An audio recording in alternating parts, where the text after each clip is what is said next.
दोस्तों आईटीआर की तरफ से आया नया अपडेट में क्या है पूरा मामला, बने रहिए मेरे साथ वीडियो के लास्ट तक। अगर आप सरकारी नौकरी या प्राइवेट नौकरी में है तो आपको इनकम टैक्स रिटर्न फाइल करना होता है। अगर आपने अभी तक आईटीआर फाइल नहीं किया है तो आपके पास अब कोई चांस नहीं बचा है। लेकिन इनकम टैक्स विभाग की तरफ से आपके लिए एक मौका दिया गया है जिसमें बताया गया है जिन लोगों ने अभी तक आईटीआर फाइल नहीं किया है ऐसे लोग 31 दिसंबर 2023 से पहले अपना आईटीआर फाइल कर सकते हैं और उसके साथ आपको भारी पेनल्टी भरनी पड़ सकती है। इनकम टैक्स विभाग ने जानकारी देते हुए बताया है कि आकलन वर्ष 23 से 24 के लिए अब तक 6 करोड़ से अधिक आयकर रिटर्न भरे जा चुके हैं। आपको बता दें कि आयकर विभाग ने ट्विटर पर जानकारी देते हुए बताया है कि आकलन वर्ष 23 से 24 के लिए 11 जुलाई तक 2 करोड़ आयकर रिटर्न भरे गए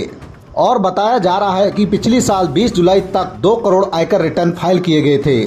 इनकम टैक्स विभाग ने ट्वीट करके बताया है कि करदाताओं के सहयोग से पिछले साल के मुकाबले 2 करोड़ का आंकड़ा इस वर्ष 9 दिन पहले ही हासिल कर लिया गया है।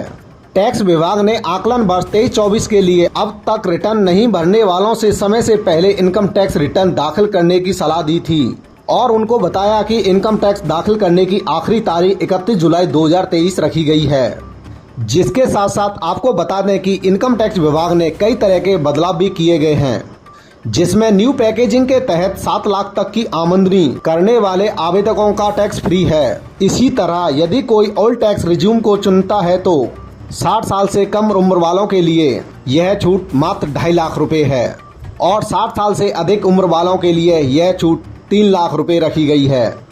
इनकम टैक्स दाखिल करने की आखिरी तारीख 31 जुलाई रखी गई थी। इसके बाद आपने अगर आईटीआर फाइल करने में देरी की है तो आपको अब पेनल्टी का सामना करना पड़ेगा, क्योंकि इनकम टैक्स डिपार्टमेंट की तरफ से करदाताओं को पहले से ही नोटिफिकेशन के जरिए जागरूक किया जा रहा था कि इनकम टैक्स दाखिल करने की आखिरी तारीख 31 जुलाई रखी गई है और किसी भी तरह की पेनल्टी से बचने के लिए समय से आईटीआर फाइल करना बेहद ही जरूरी होता है। इसी के साथ ही आपको बता दें कि अगर आपकी आय 2021 से 2022 तक 2.5 लाख रुपए या इससे कम है तो आपको 31 जुलाई के बाद इनकम टैक्स फाइल करने पर पेनल्टी नहीं देनी होगी और इस स्थिति में आपके द्वारा इनकम टैक्स फाइल करने पर आईटीआर 0 कहलाएगा। दोस्तों हमारी जानकारी आपको कैसी लगी हमें कमेंट बॉक्स में कमेंट करके जरूर बताना।